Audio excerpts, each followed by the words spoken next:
From the iHeartRadio studios in New York City, come fans of the greatest rock and roll band hailing from Hollywood, California. Dissecting all things Guns N' Roses and anything else distorted. 'Cause you know what the fuck you are! This is Appetite for Distortion. Try it again!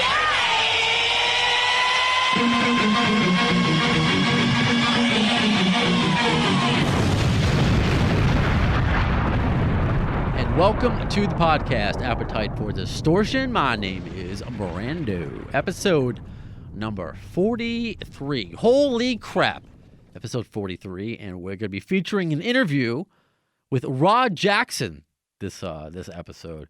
Rod Jackson, the former lead singer of Slash's Snakepit, off their second record, Ain't Life Grand, which is my personal favorite of the two Snakepit records, and Eric Dover being the first singer off the first one. But which I'll tell Rod, when I first heard Mean Bone on VH1, that song, I just fell in love with that band and his voice. And once I announced that he was coming on the show, many of you sent in your questions. I'm going to get to a few of those because it's very cool to know that I'm not the only one who's excited to talk to Rod Jackson. But first, a couple things in Shotgun News. News! All right, first things first, last episode, number 42, got to thank Mr. Art Tavana and Brain. Of course, 2 hours of a Brain conversation, and the feedback from that has been so overwhelmingly positive and good, and just thank you. It makes me feel so good that I'm getting messages, not just, hey, it's good to hear from Brain, Guns N' Roses, yeah, but like his personality, the video game stuff, and yes, it's funny that he had some catchphrases that we picked up on, one of them being, "It's rad. It's rad. It's rad." He used the word rad a lot, and I think it's funny that I already had a previously made sound clip of Duff saying radical along with Raphael from the Ninja Turtles. That's pretty radical. Radical.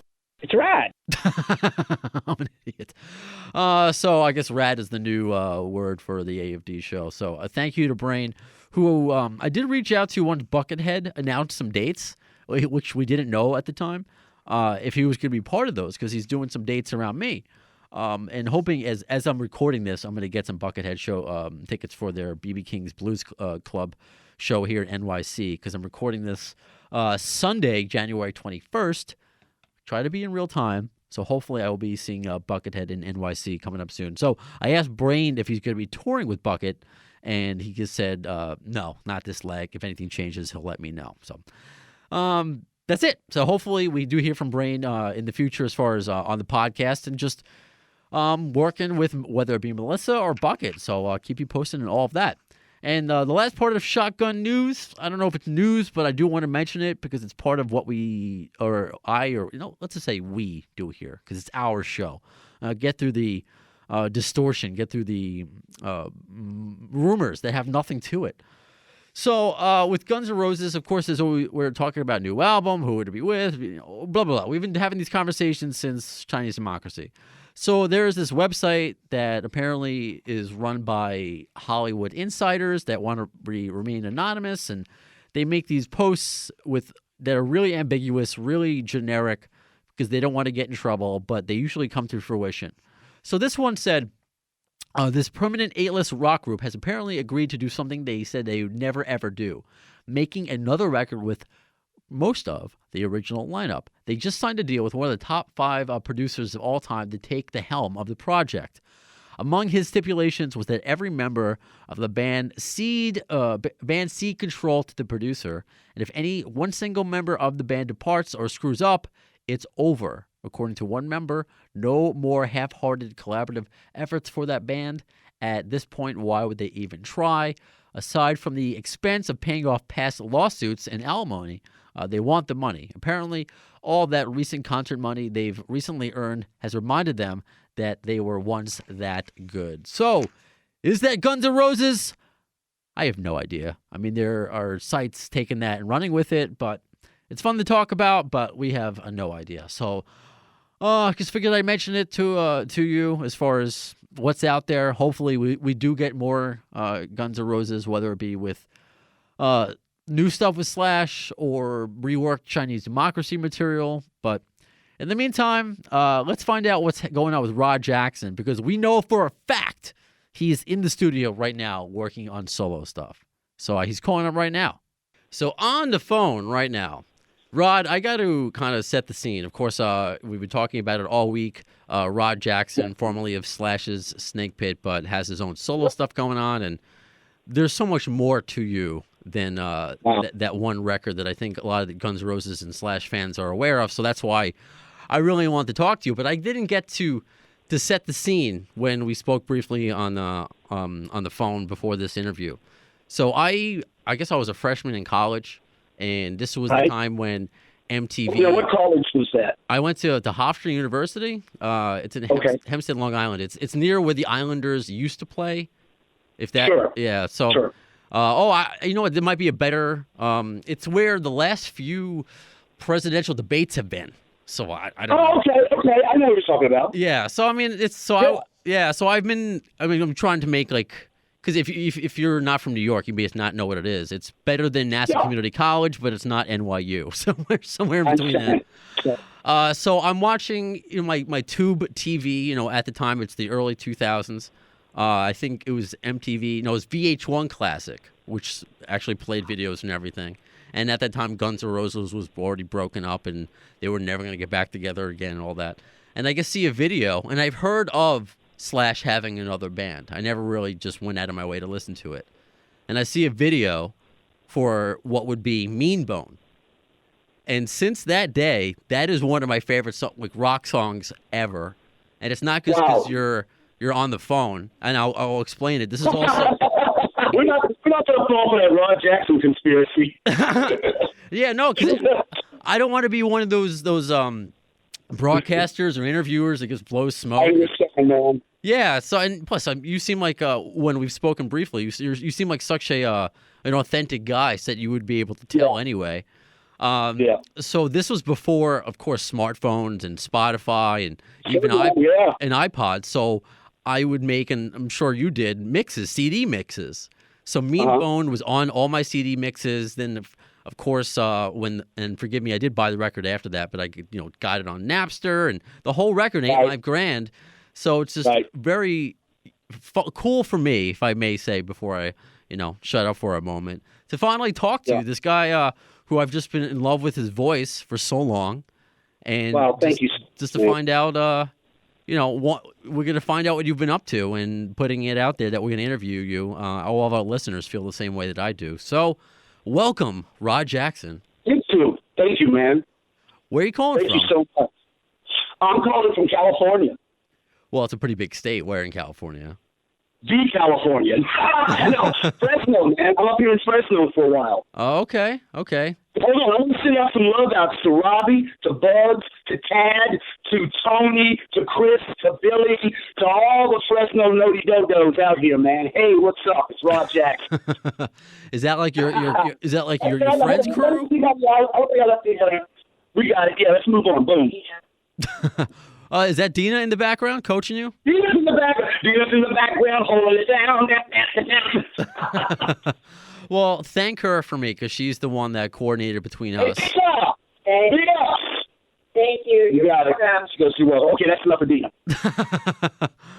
I love it. And let me say something here. Sure. I want to thank you guys because, a lot of times I've been with certain musicians, and, I've never gotten to that point when someone says, I like your music or I like what you do, to where it doesn't just like a wave of hits me. It's like, oh my God, this guy likes what I do. I still haven't gotten over that. So I want to thank you guys for giving me the time and the, the whole yuck for doing this, man. I love you guys.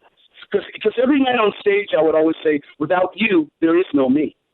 Yeah, and I spent the last few days watching performances of Slash's Snakepit from Buffalo. There's not a lot out there, and you can feel that you actually have the genuine love. You're not making these cliche remarks. And yes, we all love Ozzy, but every place he goes, we love you. Whoa! It's hey. Step off of Ozzy, man. Step off of Ozzy.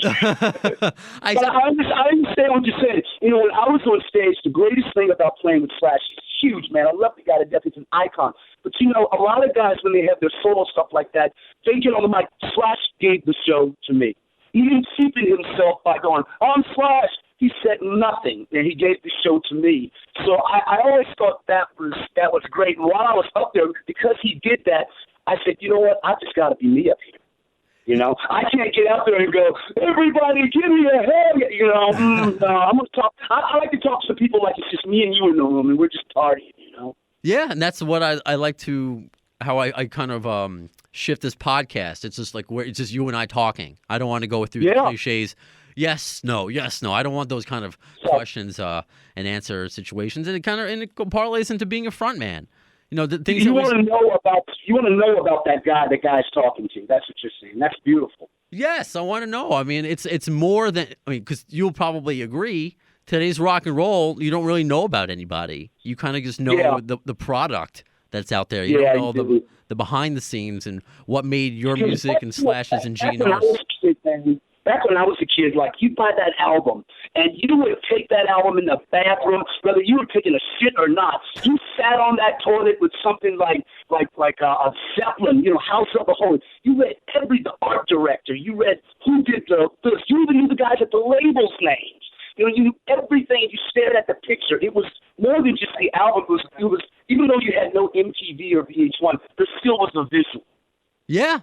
Yeah, and I'm not a millennial, all right? I'm 34. I'm a cusper, all right? I'm late Gen X. So I do remember actually buying albums and reading the liner notes. And yes, you know, like I mentioned, college, the latter part of my high school, that's when the influx of downloading music and kind of the separation of the visual. But then I guess this all ties back in together with Snakepit, and when I first saw that Mean Bone video, went deeper into it, was the logo, with the Slash's Snakepit logo. And I talked to Ryan Roxie, you know, a former bandmate of yours, about that a few episodes ago. I heard that interview. I thought that was great. I love Ryan. Ryan is, man, I love that guy so much. She's one of those guys that I met that I stepped back and I looked at and I said, you know what? Screw being friends. We were friends from get that one. This guy's an amazing musician. You know, just amazing. Yeah, and it seems like every place is not just within Guns, but all those kind of spin-offs, I guess, for a lack of a better term. There's always a great group of musicians, whether it was the first Snakepit record or the one you were on. That's what created such wonderful music. And I told you, again, before off the air, and we'll get to them after, just the... because I want to just get some, say it now, because you seem so appreciative of everything, and it's so genuine. The amount of fan questions that I got in, so I can only get to a few because I got a lot from all over the world for you. So, wow. So people want to get to to talk to you and see what you're up to. But we will get to that. We will get to that point of Rod Jackson's story. But I guess we have to go to the beginning. And I'm not talking like, when your parents met. We don't need to go that far back. But where did you grow up? There to here. Where did you grow up, though? I know you're in Cali now, but where did you? I grew up down south. I grew up below the Mason-Dixon down south. I had a very southern upbringing in music, which what I mean, you got the blues and you got country music. I did stuff like, hey, did you happen to see the most? And Glenn Campbell, country boy, you got to you put your minds on. And along with that, on that same, I think the record station is called Q94, and they would play the Sex Pistols next. Then they would play Earth, Wind, and Fire next. Wow. So along with that, I had a big brother, my older brother. And him and I, we were very close, very tight, living down south on this huge body of land, grew up like the Waltons, and he had this band, and they would play stuff like Whipping Post by the Allman Brothers. And let me tell you the band that he had. They had huge tube Marshalls back then. I don't know where they got them from, but they would set up in my carport and play, and that was my introduction to the big bang. It was like, whoa. And he had every album of music you could think of, What did you gravitate towards initially? Because I myself, on my Spotify now, I have the Sex Pistols, I have Earth, Wind, and Fire. But when I think about growing up, it's interesting. I guess for me, it was like I like Green Day and Michael Jackson when I was young. Sure, but I gravitated that was still. your generation. Right, but I gravitated more towards rock. So where did you gravitate? Because was Motown your first love, or was rock your first love? You know what? My thing was just, man, I remember hearing James Brown the same day I heard Led Zeppelin. And I took the two together and I went, oh, shit, did I just create another style of music? But really, it's all the same, you know what I mean? Soul is rock and rock is soul. When you get to stuff like, are you man enough, bitch and bad, that's soul. It's soul, but it still has rock. Yeah. Rock is soul. You know what I mean? I agree. But I know what you're saying. I lean towards music that burn a little bit harder. I love the smooth stuff, but man, that guitar's got to burn for me. I got you. Yeah, no, that makes a lot of sense, and I kind of feel the same way that whether it's the soul or funk, I kind of go towards the more guitar-driven of that. It's got to burn me. Yeah. So all right, okay. So I got it. So when did you realize? I guess when you could sing, because your voice is extremely unique. So could you always sing? Did you have to? Was that something natural, or were you in choir when you were younger? I started off like Steven Tyler and like Marvin Gaye as a drummer. I took drum lessons all through high school. Yeah, started as a drummer. And I'll never forget this. I'm in this band called the Bad Habit Band. I think we were only 2 years old. What habits could we have, and so we're playing this song called Taking Care of Business by Bachman Turner Overdrive. My cousin Gary's playing the guitar, and he stops and goes, I don't want to sing. I'll sing it when we get up every morning by taking. After that, I was a singer. And just like that. Just like that. But So you know what? My thing was, high school for me was like, okay, I don't want to be here. So when I got home from school, my homework was closing that door and putting on, every night I would become that person, Steven Tyler or that.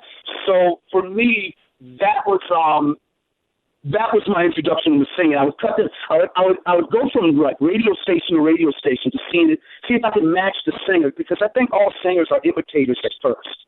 Sure. Imitate a voice, then you turn it into your own. And I was infatuated. Music just devoured me. I would go from station to station and sing a little bit. And so I think that's where it started. I would make sure I had the tone. I didn't I didn't let anybody know I could sing until I thought I was good. Because a lot of times kids would go, hey, I'm great. It's like, well, anyone can sell at their bedroom. I wanted to make sure that I was doing it, Right. A lot of people have the American Idol complex. Yes, thank you so much, and it's way more than that, man. To front a band, a singer's mind pattern is part musician, but part always something else. You have to really be able to get up there and just be you. You have to show that to the people today, because people really don't want to get up there and see some bunch of ding-dongs exploding, They really want to see a person up there that go, yeah, man, that guy, I like that guy, man, You know what I'm saying? I do. I think at this point where everything is a reboot, whether it's TV or movie or a lot of these bands are sound the same, it just doesn't make sense. And again, the American Idol complex, and I like how, where you could sing and you found out you could sing at an early age. But there are a lot of people who think that they can do that. And that they sound like a ferret being stepped on. Oh, but my vocal coach, my parents said I'm great. So you have to be aware of how talented you are. And I think anyone that thinks they're talented can progress and get it. But there are a lot of guys out there that you put on YouTube and you've got like some guy, strumming his cat thinking he's just this. And it's like, God damn, dude, really? That's how you're going to put it out there? Okay, well, that's your thing. I always thought that, man, you get it together first, then you throw it out there. It's a different world out there now, and something that I want to talk about with you, as we progress with the conversation, because it really is like how you get your music out there, and you just man. Back in my time, there was no way to do that. I can remember living in Richmond, Virginia, and I'm a shout out to Jason Newcomb. This is my boy. We were in a band called Dominic Rooster. So we would go to payphones, dig this. We pick up the phone, giving guys ideas. Yes, Cavalry. This is David Weissman. I represent the band. And that's how we got in touch with people. You know, that was the only way we could kind of get our music somewhere. As far as going to a radio or anything like that, there was no YouTube enough. You really had to work hard at it, man. You know, the outlet was almost not there. So when you found that little keyhole, you just ran right through it. You made sure you had all your books and your guns and you were loaded down. You were loaded for bear, you know. Yeah, and I want to get to, you know, obviously your path and the work that you had to put in before, during, and after Snakepit. But what kind of kid were you when you were in high school and you wanted to say, when you said you would, you know, escape listening to Zeppelin and you want to leave, were your parents supportive of, you know, you wanting to be a singer? Would you have like friends that were like-minded friends? You know, the high school that I went to, it really wasn't like okay, we have a thing called Career Week. You guys don't love this. Now I'm getting straight up, man. I'm feeling like phys ed. How do you feel phys ed? You don't dress out, okay? So they called me down there, and I'm thinking, well, I want to go up and be a Robert Plant. She goes, Mr. Jackson, I think a sort of trade or metal shop school would be great for you. I'm not even hearing this. I'm still thinking I'm, you know, Robert Plant. So for me to say and tell people I wanted to do that was kind of like, so I had to keep it to myself. Now, my mom, my grandmother, and all of them, and my aunts and stuff, this was the thing. You know, I'm in my room singing, and one day I come out and I go, you know, every drop of rain must have known they found a harmony. My mom stops and goes, whoa, wait a minute, son. You got something. You know what I mean? They were like, wait a minute, hold on a second. And every time I get a chance, you know, you can spend all your time, they can take it to the limits. I would say, she'd look at me, you know, so they really were like, yeah. And my brother, all of them were like, man, yeah, you got something there, buddy. You know, show it, be humble, and see what you can do with it. And so leaving home, I mean, my whole life growing up as a kid was amazing. I grew up very well, so much love that it was just, I believe in love. You know, in order to believe in it, you have to be shown it. I was shown so much love by my family, my brother. Of course, discipline, you know, heavily too, but that came along with it, man. You know, I'm from the old school. You know, you respect your elders and you know, that type of thing. You work for what you get. You know, even though my family had money, every summer I would have to go to work, you know, and I understood that. So no, I didn't, there was really nothing to rebel against with my family. They were very, very cool people, you know, and I'll never forget my mom. I hope my mom hears this because this is my mom. For a whole year, I would get off the school bus, and the song I would hear walking into my house was "Let's Get It On" by Marvin Gaye. If I hear my mom say that song one more time, I'm going to shoot her in the head. Every day when I get off the bus, there she was. So, yeah, they were very, very, very supportive. Oh, that's so cool, because you just never know at that age. And you don't, man. You're unsure of yourself, that kind of thing. But my family, we grew up laughing. You know, I'm a Leo. I love to laugh. So we would laugh at each other and laugh at jokes, and me and my brother were very close. And even though the high school was a little whatever, when I got home, that was it for me. You know, I understand a lot of musicians grew up, their home lives were terrible, and that's not cool. But I couldn't. No, I have to be honest about it. My family was beautiful, man. I love them to death. Love them too much, you know. Well, that's awesome to hear, and especially the support that you got at the beginning. You know, not feeling, you know, just to have that welcome, like, hey, you know, this what you're doing is good. You know, you're good at what you do. Yeah. Yeah. So when did you decide to leave home and pursue your career, and how did that lead you to, I guess, your first band?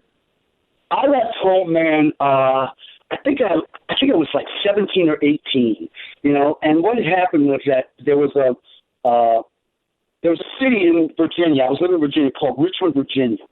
And I left home, and I sort of slowly gravitated there from jobs that I did. I always worked in restaurants. I don't know why. You get free food, a lot of waitresses, who knows. And so I ended up in Richmond, Virginia, playing with these guys that were older than me. You know, somehow they needed a singer. We hooked up and all of that. And from there, you know, first of all, leaving home for me was just a thing we did. You know, it wasn't like, Mom, I'm leaving, don't cry, or get out of the house. A kid that grows up and leaves home is a very independent kid. You know, you raise a very healthy kid. It was just, hey, Mom, I'm leaving. Okay, love you, son, you know, that type of thing. So when I left, it was all good. Thank God she didn't come to visit me, because really you don't want your mom knocking on your door. No. You could have your dick in the refrigerator. Who knows? So it's like, Mom, don't do that. That's not cool. But leaving home was cool. It was gradually happened. I just didn't pack and go. All of a sudden, I found my stuff at someone's house, and I played in bands along the way. I think I left home when I was about 18 years old, man. Okay. So there was, because kind of like you said, that the way your home life was, you just turned 18 and you already had been working, and it's just, move out and start your life. Yeah, exactly. All right, then, because, again, we tried to, it was the same story. Obviously, this is a Guns N' Roses podcast, and, the infamous story of Axl leaving Lafayette, Indiana to go to California, and we recently spoke with Christopher Thorne. What's that? I've got a story for that. Oh, well, we're going to get to I'll just piggyback with that, just saying how when we spoke to Christopher Thorne from Blind Melon a few episodes ago, he had a similar story. So it's just It's just cool that you didn't leave right away. I don't know. Again, it's just every person we speak to, the slight differences or similarities of them going on their path. So what is your story for that we before we forget? Okay, dig this. So, I was in a band in Richmond with this huge band. We kind of trickled down and break up because time's going on. And I'm thinking, where do I go from here? Me and Jason, we go, he just knocks on my door one day. Out of the, I'm moving to L.A. You want to come? I'm leaving tomorrow. Sure. Nobody knows I'm leaving. I grab a couple of cans of beans and a couple of T-shirts. We hop in this Jeep and we drive from Virginia all the way to California, man. And the trip out there was like a Jack Kerouac thing. We broke down in the desert. We saw spirits. We just went through it. We were chased out of one state by the cops. I think one night we was like banditos after us. When we get over the hill into L.A., we stop at a gas station. The wind's blowing. I look in my pocket and I've had $5.47. I feel like a billionaire, man. I'm in L.A. I'm doing it. We made it. We're here, the promised land. It was such a trek, dude. And basically what he had set up was, when someone leaves their car somewhere and they drive it back to the person? Sure. Okay, that's what he was doing. I didn't know this. One night we get real drunk. I throw up in the thing. So when we leave this guy his Jeep, God bless him, we left it in the middle of the night, cut it off, tiptoed, ran away, and that was it. Oh, my God. So you did have your little trek. Just a little bit. You took a detour first. It could have been a full-blown movie. It was so, we were young. I think he had a credit card that didn't work. So we just made it right. You do what you got to do. It was, when you're that young, it was so much fun. We're sleeping outside, I think we were sleeping in, somehow we've gotten down into Texas. And I think we were in Houston sleeping in this park. We woke up with the sheriffs around us with their guns drawn, and I'm just like, dude, this is not really happening, But for each state, there was just a full-blown movie. When you were experiencing that and you were leaving home, did you think that this was your way, your initiation to be a rock star, or were you okay? I did. Yes, I answered it. I thought that the falls, and when you become a writer, really the only thing you can write about is what you know. And if you've been through a lot of stuff, man, you got a lot to write about. Like Axe, he's been through a lot of yup, so he's got a lot to write about. Izzy, the same way. Guys like old country singers, old Motown guys, that kind of thing. And Zeppelin progressed on. They stopped singing about the blues and about other things. Same thing with the Beatles. They started off with "I Want to Hold Your Hand" into, Sgt. Pepper's. So as we live, we grow and we have all these experiences. So yeah, that was it right there. I wrote this one song called "Cheap Hotels," and it goes, cheap hotels in Hollywood, staying up all night, do a lot of no good. A Babylon shotgun in every room, a Babylon shotgun in every, and that was real. We only write what we feel and see and do. So yeah, it was my initiation into it. Even sure. the I mean, you could have been just also just terrified. You have your bindle of beans, and you wake up with just cops all around you. You could have been like, oh, calling up your mom, I want to come home, but that didn't happen. No. Beyond that, no. Mommy's got it. Here's the young musicians. Mommy's got nothing to do with that. You're a grown man now. Right. You don't lay those burdens on you. You left home. Hey man, just gotta go. Gotta be a man. As they said when I first got to Snakepit, and I never heard this, man up. I know sometimes. And one time Matt Love, he goes, Rod Jackson, too much man for the mic. That's a good. That's kind of a good thing to be known for, I think. Yeah.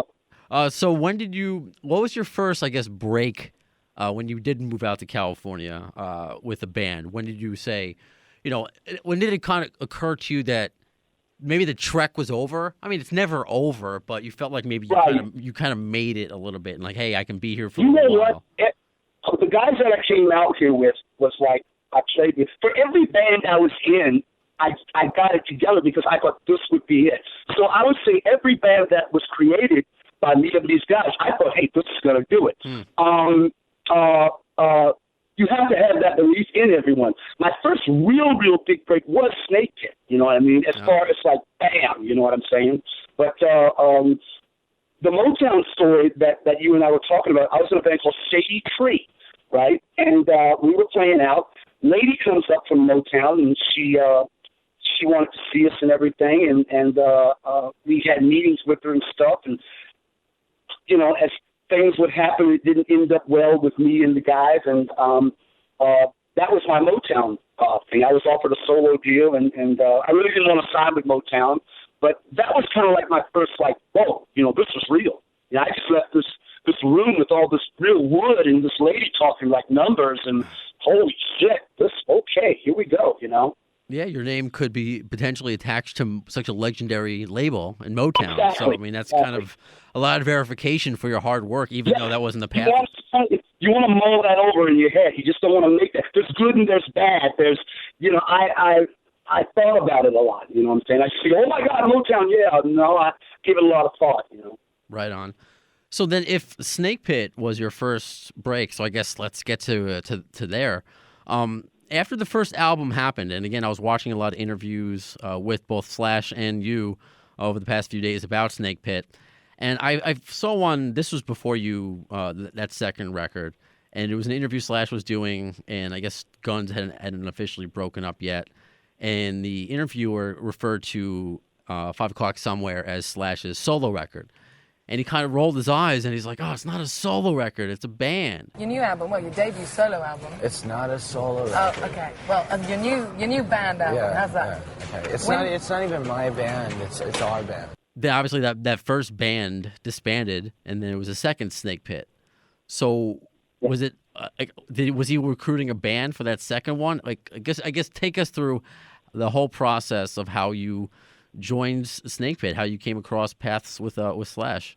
I had a friend, his name was Johnny Gripart, who everybody knows as Johnny Blackout. I'm going to re-nickname Johnny Blackout. He's no longer Blackout. Johnny, from now on, your name is Johnny Grip. I love that's like a porno star's name, Johnny Grip. So Johnny and I played together, and in passing, he said, hey, Rod, how would you like to come down and demo some songs for Snakepit? Now, Slash, they put 2 and 2 together.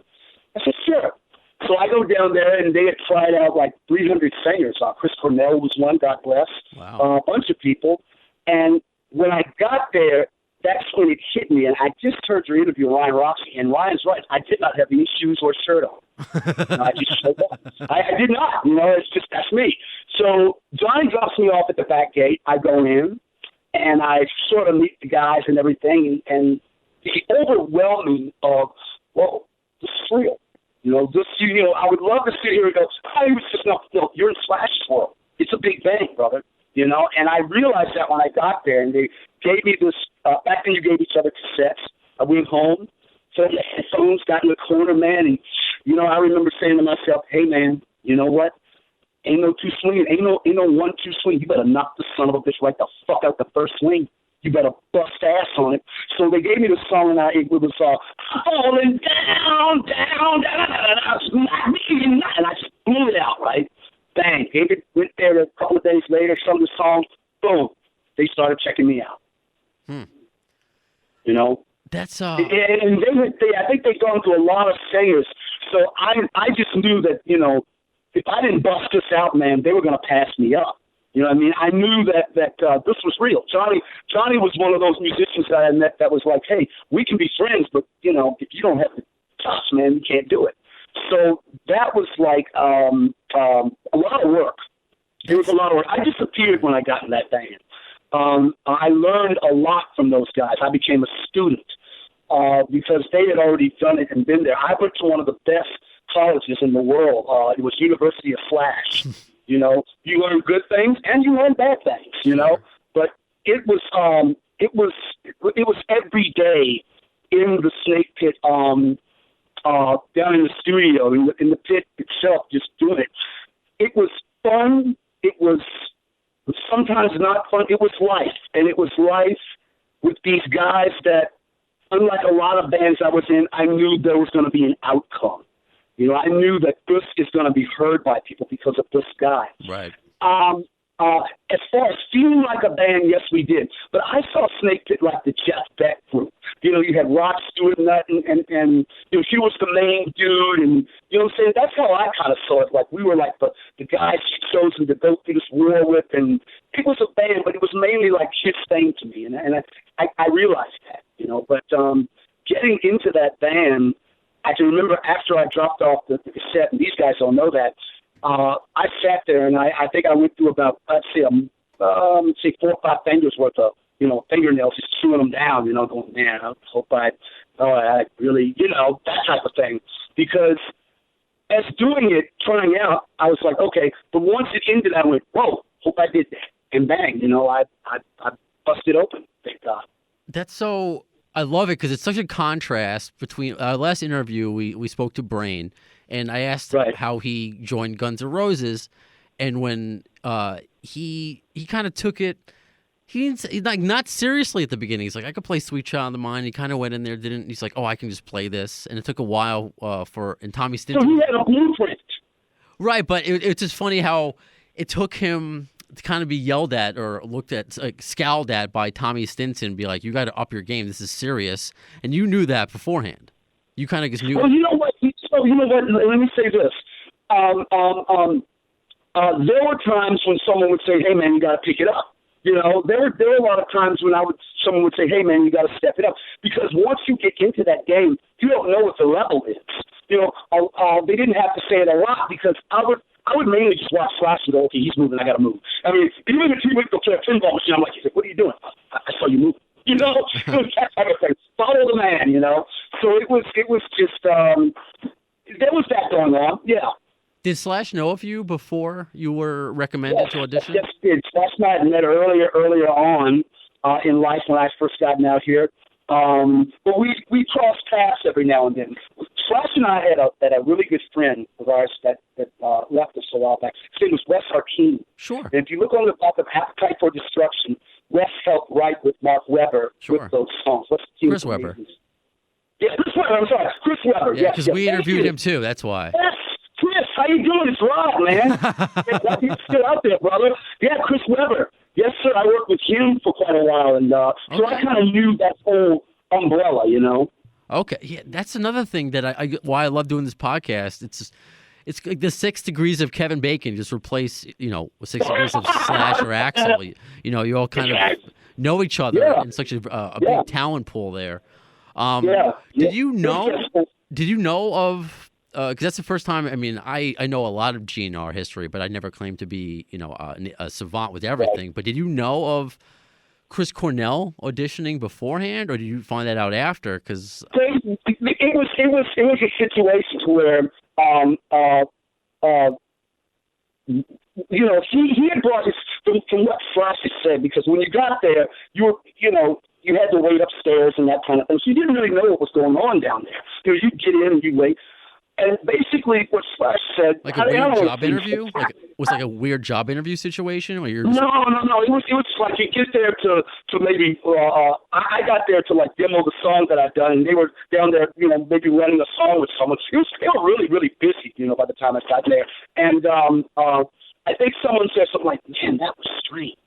And I said, "Well, what do you mean?" He goes, "Well, he was playing his guitar, we were playing our guitar, and it was just a little sort of, you know, it just didn't work out." And that's how I found out, you know.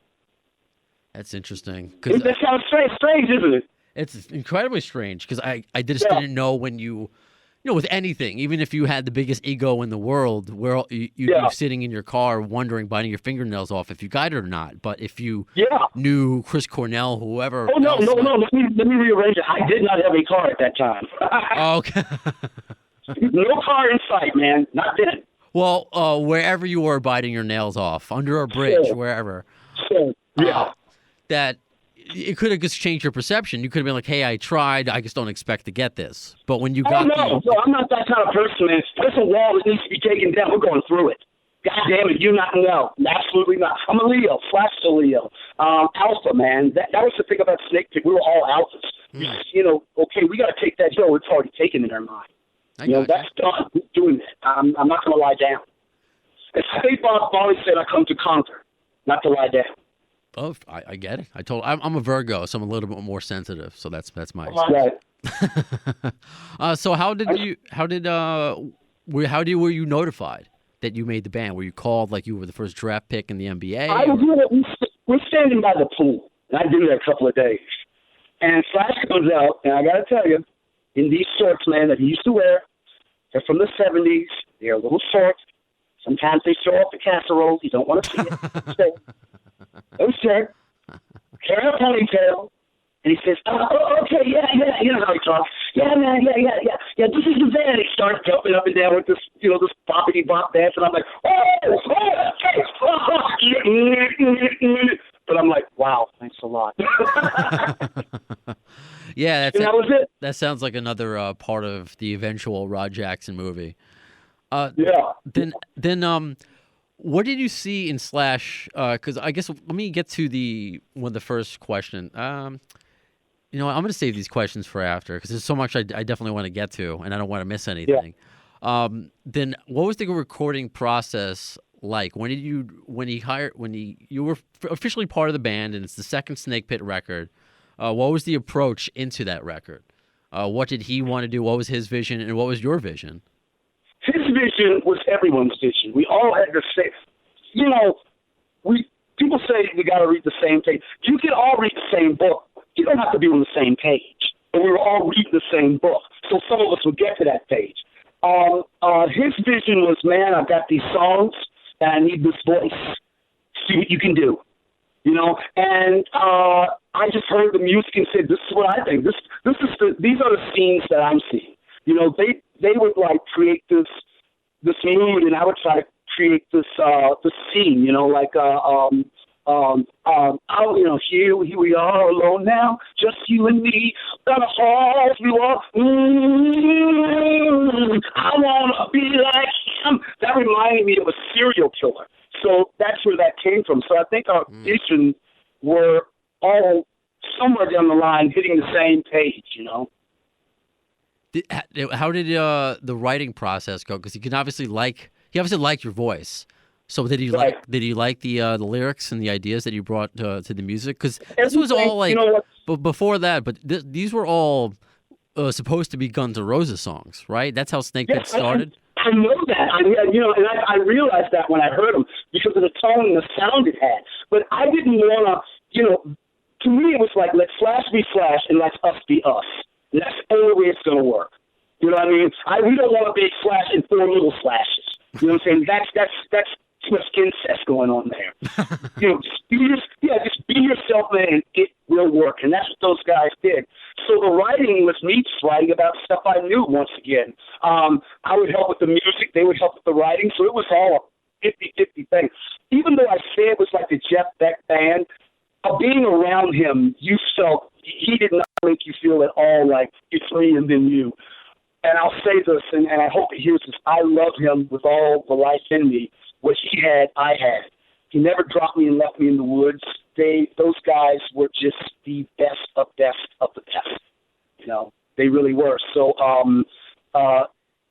the writing and all of that and the music was all of us just going, you threw some celery in? Well, let me throw a little gunpowder in. Boom, oh, shit, well, that's going to work. Hey, Slash, we'll throw some vodka in that. Bam, okay, it's a little too much, So it was all of us together doing it. And since this was your first big break, you're working with Slash, did you feel any pressure? And this leads into one of the first questions that I got from a listener. This is from Carly from Michigan. And in Slash's autobiography, he implied that Snakepit was disbanded because Axl wanted to make an album, and Geffen wanted Slash and Axl back together again.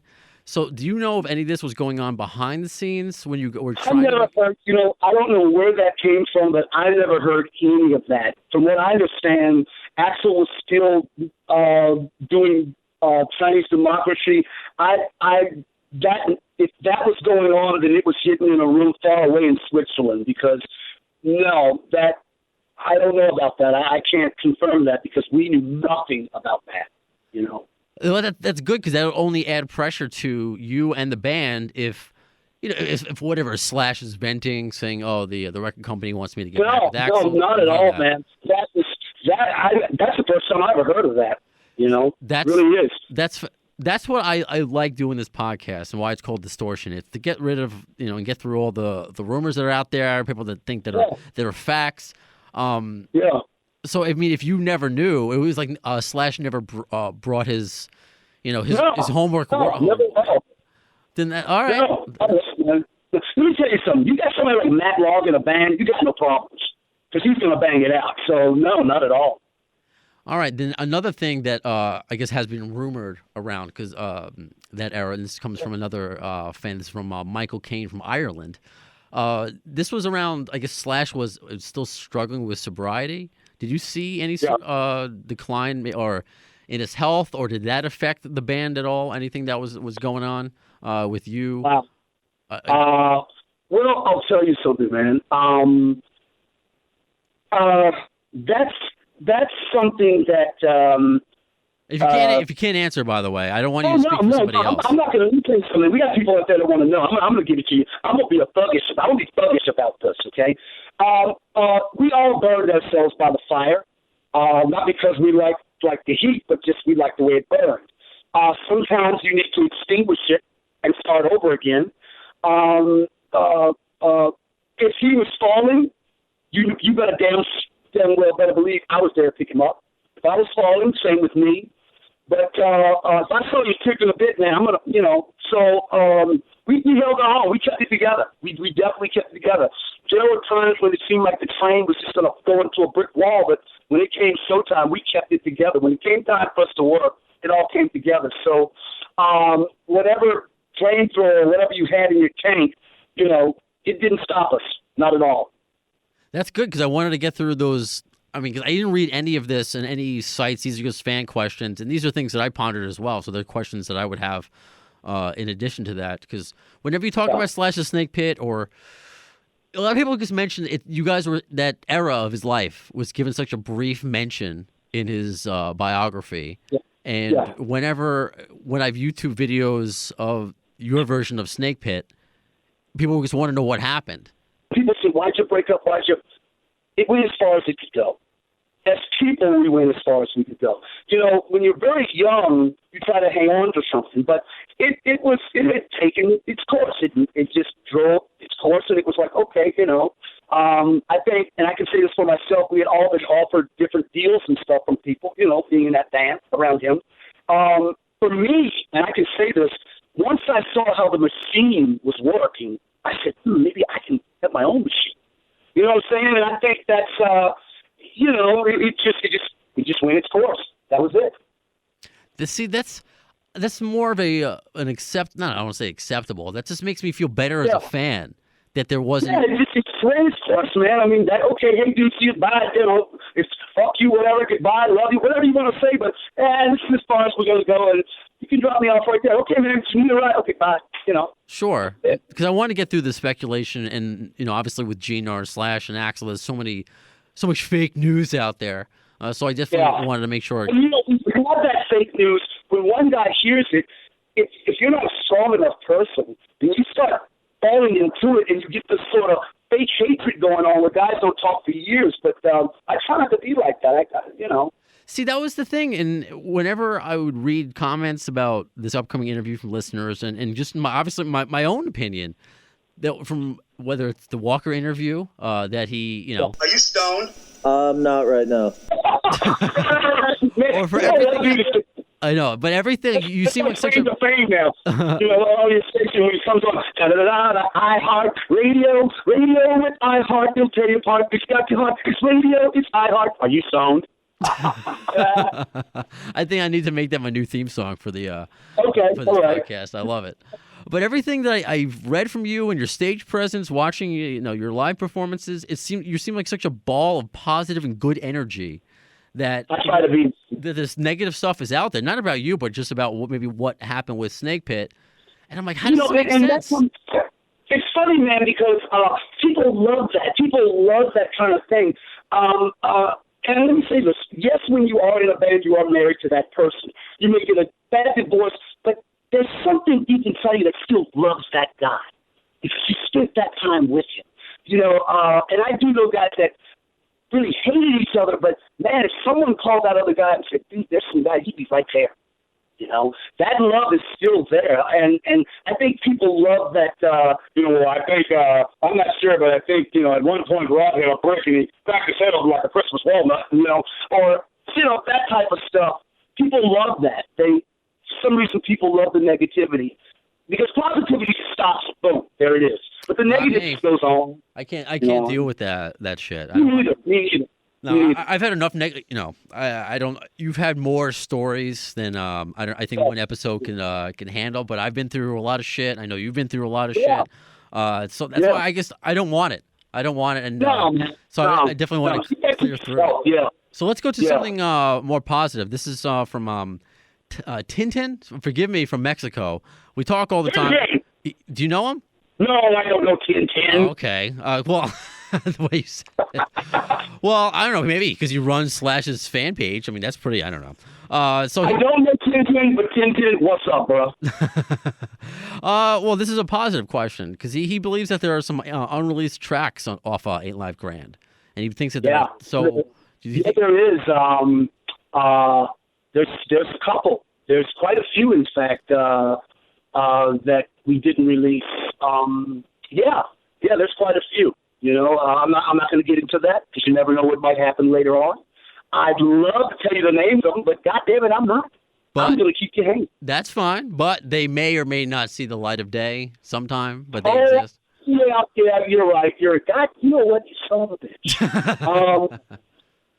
You can probably find them out there if you search deep enough into Snakepit, I'm sure. I'm sure someone's got some of them. You know what I've been looking for? I've been looking for a VH1 interview of Slash and I in New York. I can't find that anywhere. I don't know who has that. I was wondering. I couldn't believe that you guys didn't do an interview together. When I'm looking through, just combing through the internet, as they say. So if you can't find that, it's got to be somewhere. We did a lot of interviews together, phone-in, stuff like that. It's funny because let me get into this. When you asked me how did I get into Snakepit and what that was like, a lot of it I left out because I know we have a certain amount of time. But being in Slash's world was like, holy shit. We went on a promo tour with him and I said, well, what's the promo tour like? And he goes, well, you just go around the world talking about me, talking about you.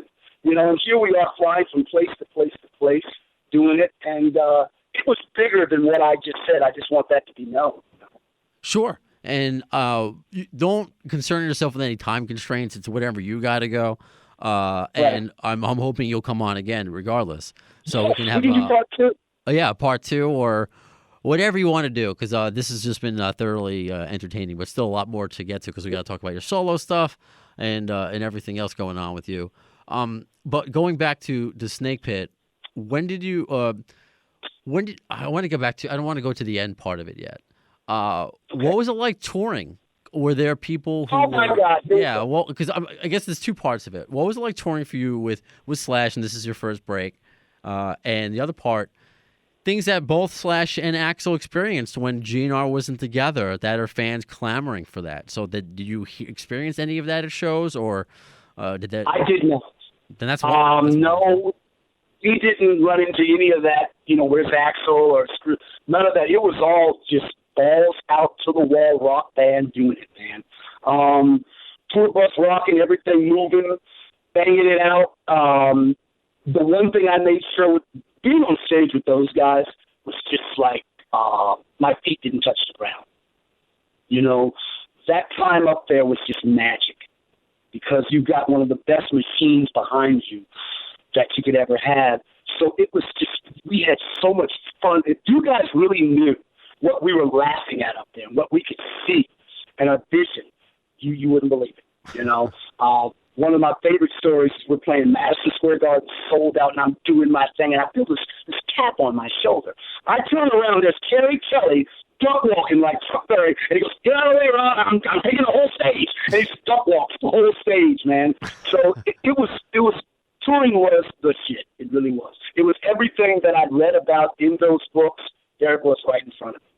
And did you know Kerry and the rest of the band in addition to Slash before, or was it like a totally new experience? I had never met Terry Kelly before. No, I'd never met KK before. Matt Log I hadn't met. No, I didn't know them. The only one I really knew was Slash and Johnny, you know. And I didn't know Ryan Roxie either. I never met Ryan. So it was a new experience for a lot of you. Oh, yeah. You know, when you go on the road, man, you find out what that guy's really about. You go into a guy's hotel room after about 3 or 4 nights, he's been, you know, posted up in there. It's like, okay, so this is your world, you know. So, you know, you really, it was fun, man. It was a lot of fun. I loved it. I love touring. I love the tour. What was your favorite song that you ever recorded with Slash? Mine would have to be, I love Shine. Yes. I always loved Shine. Yes. And I'll tell you a story behind that. I had a really, really bad day one day, and things weren't working out. You know, a lot of times people find themselves in a situation where there's no roof over their head and no walls around them, and they do what they got to do. And that was, like, happening to me. At the time, I was sort of just, you know, existing. And all of a sudden, this black SUV, these guys don't know this happens, black SUV pulls up. And they open the door and Slash and the guys go, "Hey, man, get in, we're going to go." When I got in, the first word I thought about was Shine. That just hit my head. So the next song we wrote, I called it Shine. They don't know that. But once, the minute I stepped into that SUV and that door closed, Shine. You know, my troubles had went away. You know, you went from such a bottom to such a high. Yeah. And sometimes we get there, you know. Is that what you so what's the subject you like to cover the most? I mean, of course you want to reflect on your own life, but is there a particular subject you like to talk about when you write songs? You know what? I'd like to talk about my solo stuff, okay? Yeah. What I want to say is, first of all, let me say this about Snakepit. Dude, we got to do a part 2 of this, because there are things I could tell you that would blow your shorts off, you know? No, we will. We got to do a part 2, brother. We got to do a part 2 of this. Oh, no, we absolutely will. And I'm not kicking you off by any means. I want to do a part 2. I mean, this is more sound effects that I have. So whoever, you know, we come on, we have a good time. And, you know, every I guess, whether a band or, I don't know, you have like kind of like a nickname for your listeners, your fan base. So I usually compare it to like Lady Gaga has her Little Monsters, Taylor Swift has her Swifties. So since I'm a child, I refer to my friends of the show, and of course it has to be Guns N' Roses related, as Bad Apples. Right. So you're officially a bad apple. Dude, I don't know what kind of button you got there. I like to see one of those. Oh, man. I like that thing. I love that. You got to walk around with a button machine, man.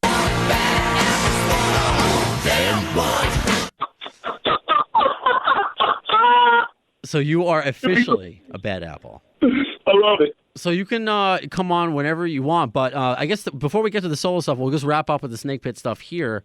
Can I give my listeners a name? Can I name my guys? Yeah, do it. This is your show. This I want is to your tell everybody that listens to Rock Jackson, the Managed Bandits. Bunch of managed bandits, man. The Managed Bandits?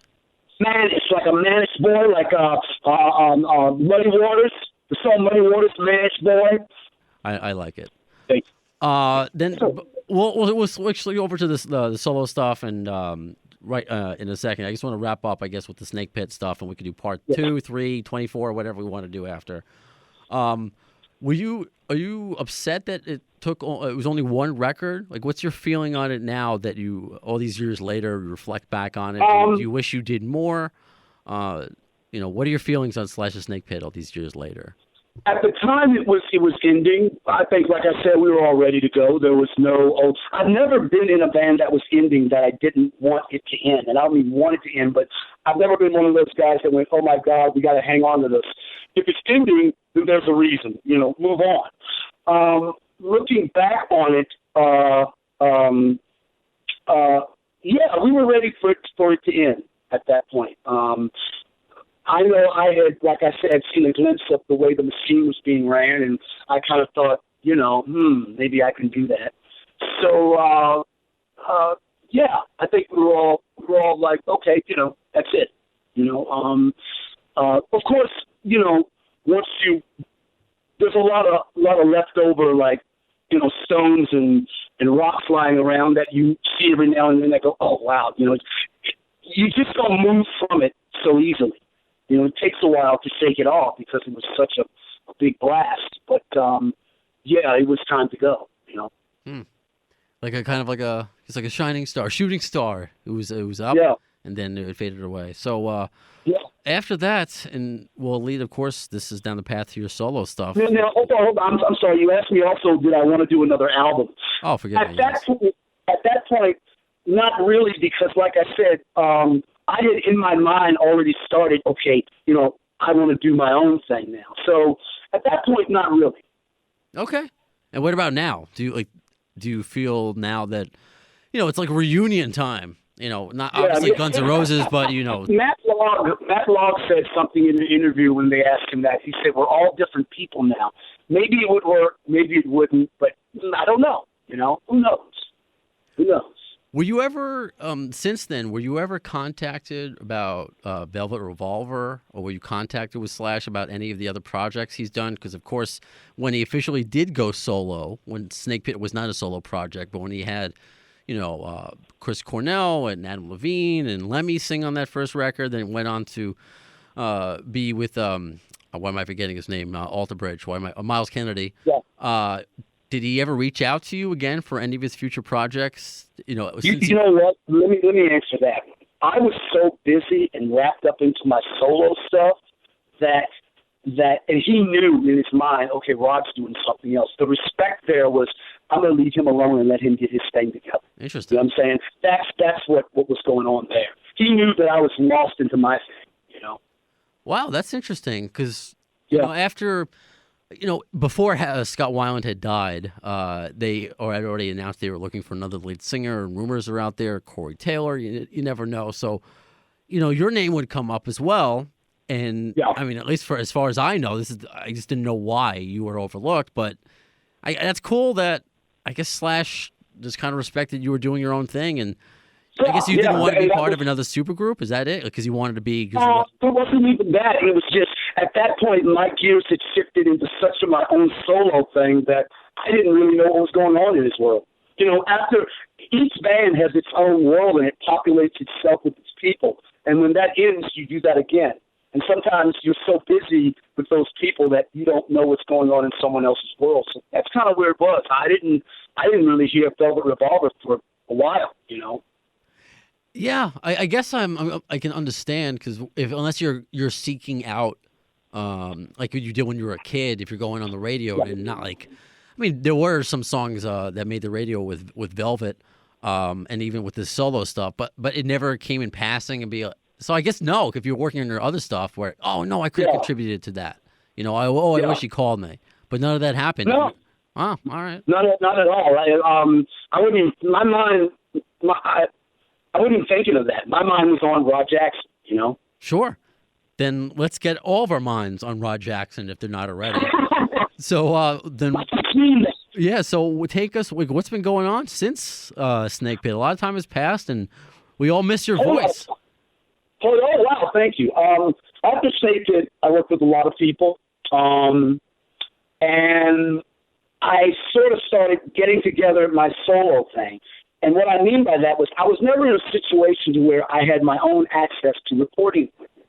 And time went on, and I worked with other people. And finally, when I got that, I said, okay, I've got everything I need right here to do what I need to do.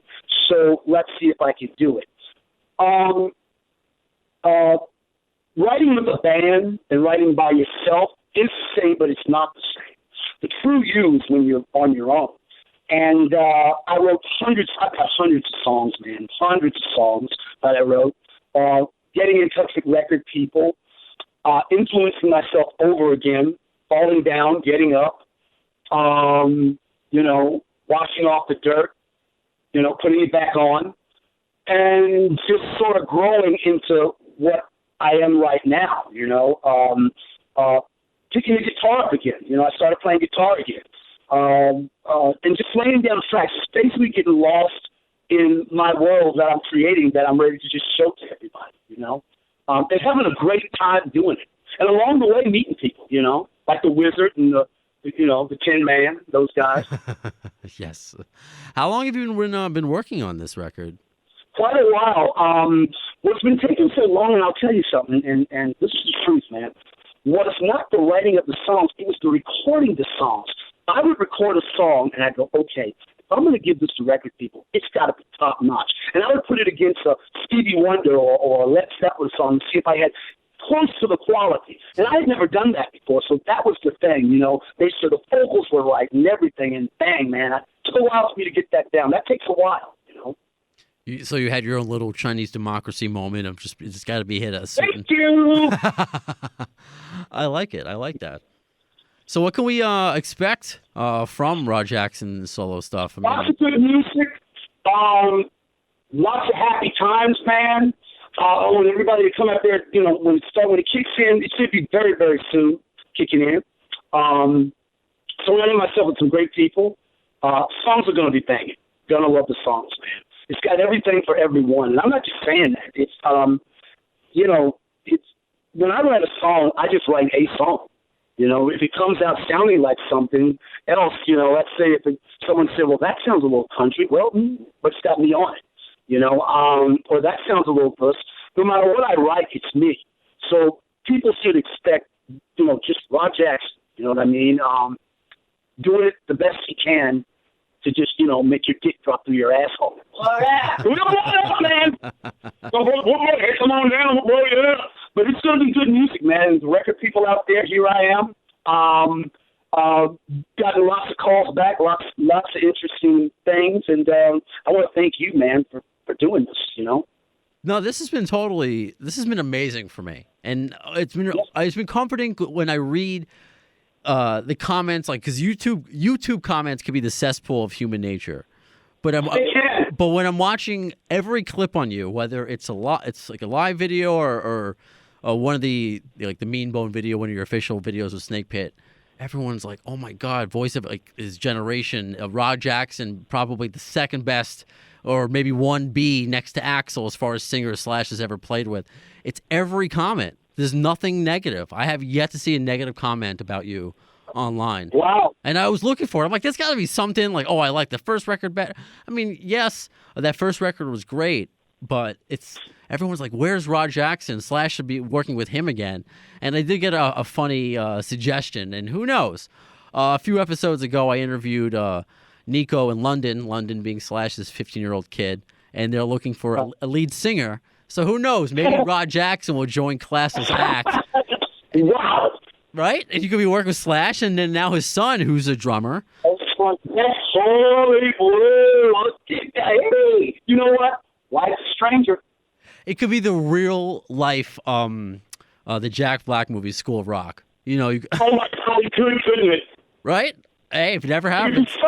What a reality show. Let's say, here's a situation, I've done something wrong with the kid. I told, oh, fuck you, kid. And, bring, hello. Hey, Slash, you can't talk to my kid like that. Oh, thing goes down, Hey, this is a good idea. Whether it's Slash or some executive at NBC or whatever, this is good. This is better than any Kardashian show. You got to do this, make this happen. Hey, That's too funny. So when can we expect it? When do you think? Because you're still where are you in the process of the album? When do you expect it? I'm gonna probably throw it out there around, let's say around April. Expect it in April, man. Oh, awesome! And you're gonna tour with it?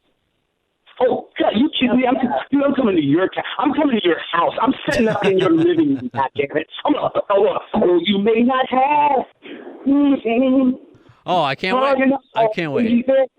Yeah, I'm just gonna knock it out, man. I wanna I'm ready to put it out there, have some fun, see what it does.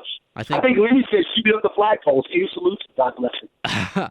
You're going to make a lot of people happy because, again, a lot of everyone was asking about you, throwing in questions. And I'm here, brother. Mm-hmm. I'm here, brother. Oh, it's awesome, and as I'm glad you suggested it before I did. Whenever you want to come back, by all means, if I don't reach out to you first, because I want updates on the solo record, on the tour. Whether you play in New York City or Long Island, where I am. Let me know. You want to know what I'll do? I'll see if I can shoot you a song to throw on your radio show. Yeah, no, absolutely, and make it available. Yeah. And you'll come on when the show when it's available. And if you want to talk about the song, kind of make it like a storytellers, we can do that. Yeah. It's my show. I can do whatever we want. It's as long as it's do whatever they want. And listen, when you see Walker, yes, you tell Walker that I said sleep deprivation is a crime. Are you stoned? Not right now. Well, he missed out. So when we do part 2, hopefully he'll be the co-host. But there's something else you want to get out there, Ron? I look forward to next time talking to you. I could go on talking to you forever, dude. It's next thing you know, it'll be 4 a.m, and we're getting into our personal things and why we put egg soup and salad and that whole thing. But it's up to you. We can wrap it up, and I think that's about it right there. I think I've said enough. I like it. This is going to be a good taste for all the listeners who were, because you want to give them everything. You don't want to give them everything right away. You do. And I will, and because I like to usually start or end my interviews really uncomfortable. I was watching when I was watching the Buffalo. The whole show is on YouTube. And you're up there and you're doing like a kind of a Jim Morrison thing, and I swear you were about to whip your dick out, and you just did it just to fuck with everybody, and you just heard like this faintest gasp, like I think and you just went on to sing the song, and it was just oh my god, and like okay, that was pretty funny. So you are a front man. You're definitely a rare bird nowadays. Rod, awesome. Anytime. I love you, man. I love your show. I love the people. Thank you so much, brother. I appreciate this. He says thanks. Thank you, Big D. Brandon? Yeah. Thank you so much, man. Thank you. Love you, brother. Ditto. You guys have a great Sunday. We'll talk soon. You too. You too. Peace, brother. Bye. Rod motherfucking Jackson. I can't wait to see him. That he's going to be touring. And cause next time he's on the show, I have to have him in studio. He's so animated and so passionate. I felt like it wasn't enough. You couldn't feel it enough through the phone, even though we got a lot. He has a lot more to add, and we knew it, and he knows it. So I can't wait for that. So thank you again to Rod Jackson / the Snakepit. Such a cool moment for me, and such a cool moment for all of us being fans of Guns N' Roses, of Slash, of Snakepit. And thank you again to all of you who've been receiving a lot of messages on Facebook, on Twitter, from listeners who've been here since episode 1. Those of us who have just found us over the past few episodes and are now going back listening. I think it was Jay from Australia. Shout out to Jay, who said he has listened to every episode 3 times over. You're crazy, but I appreciate it. Thank you so much. So the more you listen, the more you tell people, the more guests that we'll get.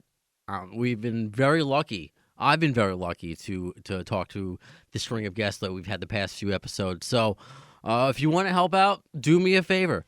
Tell your friends, all right? If they like Guns N' Roses, and if they don't, they're not your friend, tell them about this podcast. iHeart, Spreaker, iTunes, Apple Podcasts, whatever they call it now, and SoundCloud.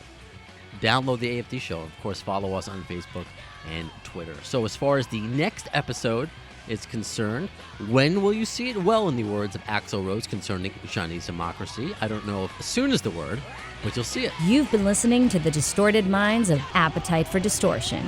Follow the guys on Twitter at The AFD Show and on Facebook at facebook.com/The AFD Show.